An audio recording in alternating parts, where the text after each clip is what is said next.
ऐसी साजिश रची कि सब डरे हुए हैं। सिर्फ पति ही नहीं, जितने भी अविवाहित लोग हैं वो सब टेंशन में हैं और सब यही बोल रहे हैं कि आखिर हो क्या रहा है, रिश्ते इतने कच्चे कैसे हो गए, आखिर पति पत्नी के पवित्र संबंधों में ये कड़वाहट कैसे आ रही है। अब तो बाबा लोग भी बीवियों से डरने लगे। हाल ये कि बाबा बागेश्वर भी खतरनाक बीवियों को टेंट को देखकर सदमे में है, टेंशन में है और बोल रहे हैं कि शादी ही बेकार है। और इसी से जुड़ी बड़ी खबर आपको बताता है, बाबा बागेश्वर का बयान सामने आया। राजा हत्याकांड को लेकर बाबा बागेश्वर का बयान, हमारे जैसे अविवाहित पुरुष अब डरने लगे हैं। पत्नियों का बड़ा खतरनाक ट्रेंड चल रहा है, लव मैरिज हो, अरेंज मैरिज हो, कोई भी मैरिज हो, सब बेकार है, बाबा का ऐसा कहना है। तो पत्नियों का बड़ा ट्रेंड चल रहा है, एक से एक खतरनाक नीले ड्रम वाली देवियां निकल रही हैं। तुमने सुना नहीं भारत की न्यूज़ों को? अभी कल नई खबर आई, सोनम, देखो तो तुम कहानियां। हमारे जैसे अविवाहित पुरुष डरने लगे। पहले लगता था अरेंज मैरिज सही है, फिर लगता था लव मैरिज सही है, अब दोनों ही बेकार लग रहे। जब से ये राजा वाला कांड सुना है, बड़ा बेकार है। हमने सुना है लुगाइयों के सामने बुद्धि और शक्ति दोनों नहीं चलती, बल्कि ये बात हमको सिडनी के ही विवाहित पुरुष ने बताई है। तो सोचिए, आम लोग अब बाबा भी डरने लगे। इससे पहले बाबा बागेश्वर ने नीले ड्रम पर भी आपको याद होगा बयान दिया था 3 महीने पहले, जब मेरठ की मुस्कान ने अपने पति की हत्या की थी, नीले ड्रम में भरा था, तब बाबा बागेश्वर ने क्या कहा था वो भी सुन लीजिए। आज हमारो ब्याह नहीं भव आशीर्वाद दो, हमका कल्याण होए तोरो जल्दी ब्याह हो जाए। नहीं महाराज, ऐसो आशीर्वाद दो राम जैसो पति मिले। हमका तू सीता तो बन जा, अब पहले तू सीता बन जा। तू बनी फिर रही है, आजकल मेरठ को ब्लू वाला ड्राम बहुत फेमस है भैया। आजकल मेरठ को वो नीलो वाला ड्राम भारी फेमस है। पति सदमा में है। हमारे घर के बगल में एक पड़ोसी रहते, उनने तो नीले ड्राम ही बेच दे। हमने पूछी क्या बात है, बोले गुरुजी तुम जा कहां रहे? हमका मेरठ जा रहे। बोले संभल के रहियो, वो घर में रुकियो जोन में नीलो ड्राम।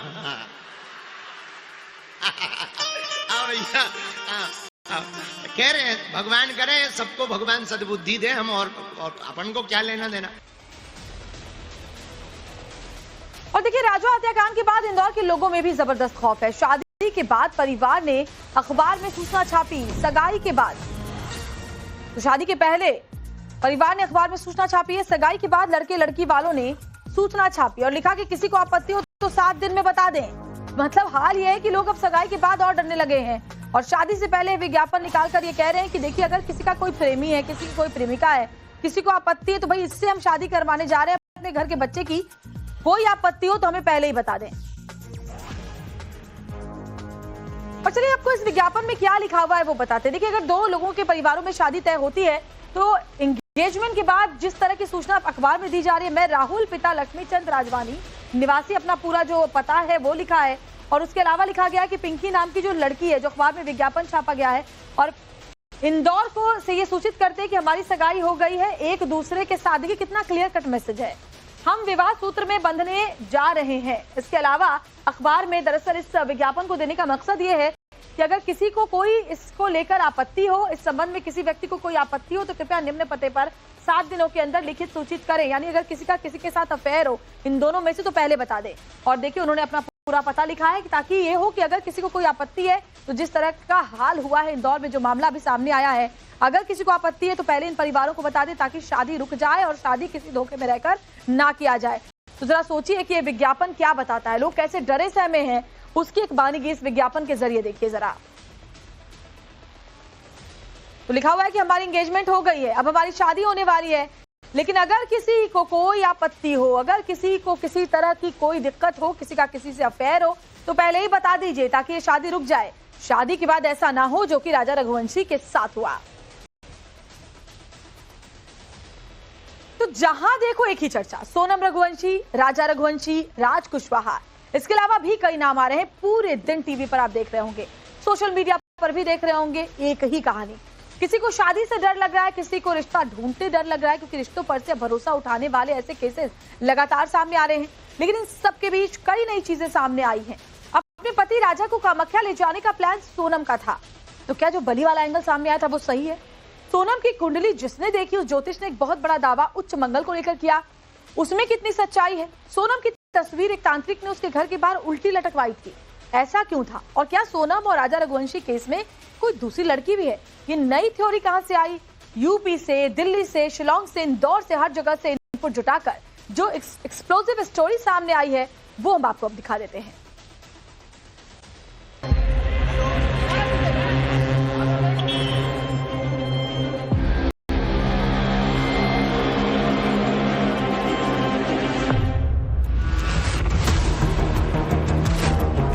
प्रिलिमिनरी इंटरोगेशन से या प्रिलिमिनरी इन्वेस्टिगेशन से ये साबित है कि ये एक्चुअली ये लव ट्रायंगल है। We can find out the fact of the matter, love triangle है या और दूसरा एंगल भी है।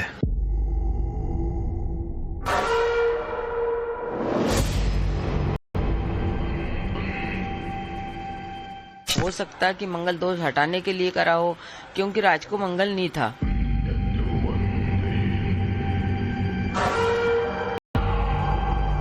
सही तो एक औरत नहीं तो पिशाच नहीं है। मंत्र किस चीज के लिए लेके जाया गया और राजा को बलि समझ लो ना, अपने तरफ से तो अपने बेटे की बलि चढ़ाई गई वहाँ पे। हाथ जोड़े, पैर पकड़े, सिर झुकाकर शर्मिंदा हुआ और माफी मांगी।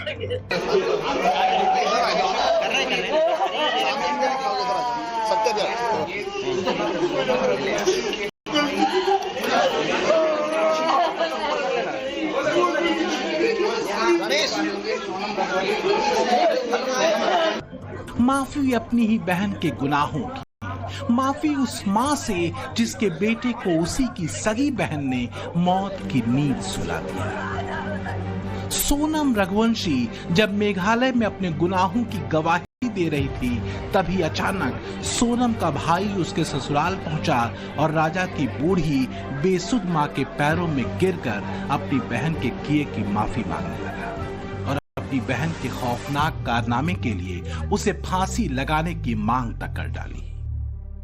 मैं जरूर ये संदेश जरूर देना चाह रहा हूँ कि संभल के ही शादी करना चाहिए। मैंने भी संभल के करी थी, कैसे हुआ मुझे इसका कोई अंदेशा नहीं है। उसके लिए मैं मतलब पूरे जाट समाज परिवार में नहीं आ पा रहा हूँ सामने।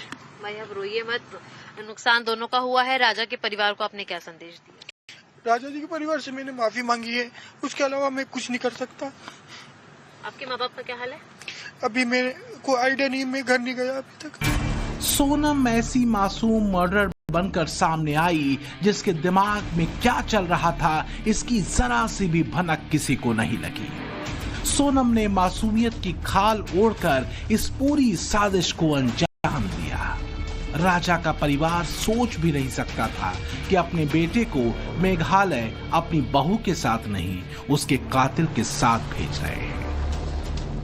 लेकिन भले ही सोनम की नापाक करतूत कोई समझ न पाया हो, पर ग्रह नक्षत्र बता रहे हैं कि कुछ बहुत बड़ा अपशकुन होने वाला है। सोनम की कुंडली चीख चीख कर कह रही थी कि मंगल के नाम पर कोई अमंगल होने को है। राजा को मौत के घाट उतारकर सोनम एक तीर से दो निशाने लगाना चाहती थी। सोनम जानती थी कि अगर राजा मरता है तो इससे दो काम हो जाएंगे। पहला ये कि उसका मंगल दोष कट जाएगा और वो आसानी से राज कुशवाहा से शादी कर सकती है, और दूसरा राज और उसके बीच का सबसे बड़ा कांटा बना राजा रघुवंशी भी रास्ते से हट जाएगा। राजा और सोनम दोनों ही मांगलिक थे। फर्क सिर्फ ये था कि राजा की कुंडली में मानसिक मंगल था और सोनम की कुंडली में उच्च मंगल था। उच्च मंगल ऐसा होता है कि वो लड़के वाले के यहाँ नुकसान करवा देता है, या तो लड़के के माँ बाप के ऊपर कोई वो आता है 1 महीने के अंदर, या तो लड़के के ऊपर आता है। तो जो लड़की वाले रहते हैं ना, वो अपने जमाई को तो बचाने की कोशिश करते हैं, तो उसके लिए लड़की की शादी वो पेड़ से करवाई जाती है या तो विष्णु भगवान से करवाई जाती है, क्योंकि जमाई को कोई खोना नहीं चाहता है। इसके बाद में जैसे थोड़ी बहुत घटना रहती है तो वो माँ बाप के ऊपर टलती है। यहाँ पर ऐसा कुछ नहीं हुआ। यहाँ पर ऐसा कुछ नहीं हुआ, क्योंकि उनको उनका जमाई बचाना होता तो उनको ये सारी चीज करना था। सोनम के दिमाग में मांगलिक होने की बात घर कर गई थी। सोनम नहीं चाहती थी कि उसकी कुंडली के मंगल की वजह से राज को कोई खतरा हो, इसलिए सोनम ने प्लानिंग के तहत पहले राजा से शादी की। शादी के बाद जब उसकी कुंडली का मंगल कट गया तो उसने राजा की हत्या करवा दी। हेलो हेलो, हाँ मैं राजा का फोन चल रही हूँ। अभी नहीं हुआ, बस हम चढ़ाई कर रहे हैं, हम ऊपर चढ़ गए फिर फोन लगाते हैं। और आज तो उपास होगा फिर? मेरा तो उपास है ना, मेरे को 2-3 बार बोल दिया। हाँ। मैं घूमने के चक्कर में अपनी 11 थोड़ी तोड़ूंगी। सोनम ने अपनी सास से बात करते हुए जिस 11 के व्रत का जिक्र किया उसे पाप से मुक्ति और मोक्ष के लिए रखा जाता है। यानी जिस राजा की हत्या से चढ़ने वाले पाप को भी सोनम 11 के उपवास से काटना चाहती थी। हम यहाँ साफ कर देना चाहते हैं कि ये सारी बातें तफ्तीश में पुलिस के सामने आई हैं। इन तथ्यों को बताने का मकसद तंत्र मंत्र या अंधविश्वास को बढ़ावा देना बिल्कुल भी नहीं है, बल्कि ये पूरी कहानी राजा की हत्या की साजिश से जुड़ी हुई है। राजा के पीड़ित परिवार का मानना है कि राजा और सोनम की कुंडली सोनम के परिवार ने अपने पंडित से ही दिखाई थी और कुंडली में आई सच्चाई उनसे और उनके बेटे से छिपाई गई। पंडित ने कैसे मतलब उनकी कुंडली मिलाई, कैसे क्या? उनके पंडित ने कुंडली मिली, मेरे तो पंडित था नहीं कोई, मेरा पंडित नहीं था। बोला हमने कर लिया और एक ही दोनों कर दे, कागज पैसा खर्च करो, यूँ बोला। अच्छा, दोनों की राजी मर्जी से शादी? सच्चाई अगर पहले उन्हें पता होती तो वो इस शादी के लिए कभी राजी न होते। राजा की मौत के बाद जब राजा के परिवार ने सोनम की कुंडली दिखाई तो उस कुंडली में हैरतअंगेज चीजें निकलकर सामने आई। कुंडली में सोनम के स्वभाव के बारे में बताया गया कि आप धार्मिक होने का दिखावा करती हैं, लेकिन हकीकत में आप धार्मिक नहीं हैं। आप स्वभाव से जिद्दी और खुद पर नियंत्रण खोकर दूसरे को चोट पहुंचा सकती हैं। आपको किसी से डर नहीं लगता, लेकिन आपको गुस्से पर काबू पाना होगा। दबाव से आपको वश में नहीं किया जा सकता। ये सारी चीजें सोनम के स्वभाव के बारे में उसकी कुंडली में बताई गई थी। अब जब राजा का परिवार पलटकर लिखी हुई बातों को पढ़ रहा है तो एक एक चीज सच साबित हुई दिखती है। सोनम की कुंडली में आगे लिखा था कि आपका व्यक्तित्व रहस्यमयी है। आप अपने आकर्षण की शक्ति से अच्छे बुरे दोनों काम कर सकती हैं और परिवार के बाहर के लोगों से आपको बहुत मदद मिलेगी। और हुआ भी लगभग वैसा ही। राजा की हत्या में सोनम का साथ जिस राज कुशवाहा ने दिया वो सोनम के परिवार का हिस्सा नहीं था। और कुंडली की सबसे चौंकाने वाली बात जिसे देखकर राजा के परिवार के पैरों तले जमीन खिसक गई वो ये थी कि सोनम की कुंडली में प्यार के बारे में लिखा था कि आप प्यार में बहुत व्याकुल हो जाती हैं। अगर आपने एक बार किसी से प्यार किया तो आप पीछे नहीं हटती, और अगर आपके प्यार के बीच कोई विरोधी की भूमिका में आए तो आप उसे बल से निपटाती हैं। मकर लग्न सोनम का होता है।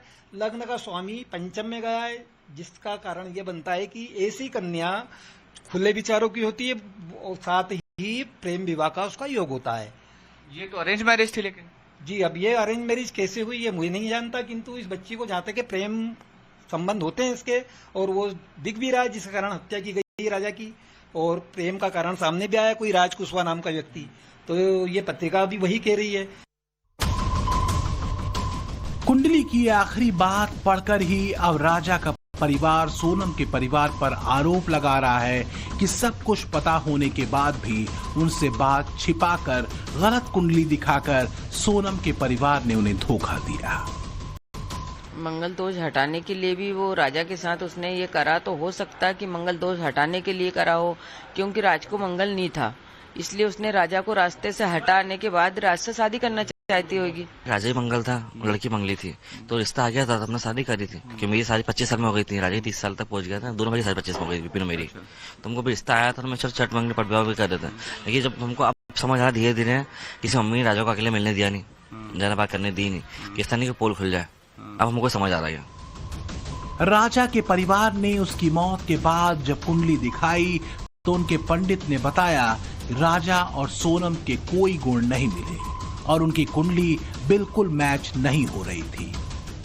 देखिए कुंडली में मंगल दोष था उसमें। अच्छा, एक की दोनों की? दोनों। अच्छा, तो मतलब क्या कुंडली मैच हो रही थी शादी के लिए या नहीं हो रही थी? नहीं हो रही। तो आखिरकार किसने राजा के परिवार को गुमराह किया? सोनम की सच्चाई तो सबके सामने है, पर क्या सोनम का परिवार भी इस साजिश का हिस्सा है जैसा राजा का परिवार कह रहा है?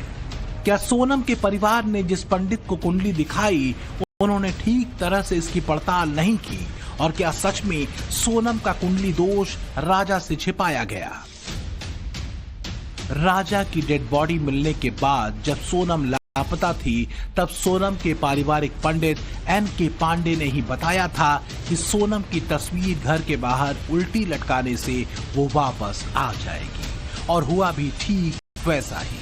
16 दिन से लापता सोनम अचानक गाजीपुर में प्रकट हो गई। पंडित A.K. पांडे ने सोनम के मिलने से पहले ये भी दावा किया था कि इस राजा की हत्या में किसी महिला का हाथ है, और ये बात भी सच साबित हुई। हत्या की साजिश करने वाली महिला तो निकली, पर वो सोनम ही निकली। उसमें किसी महिला का हाथ था, ऐसा वर्णन आया। हाँ बिल्कुल यही है। अब किसी महिला का हाथ था ये भी है उसमें। अब महिला कौन हो सकती है, कहाँ से हो सकती है, यहाँ से है कि वहाँ से? A.K. पांडे ने सोनम की विदाई की तारीख 5 जून बताई थी और कहा था कि इससे पहले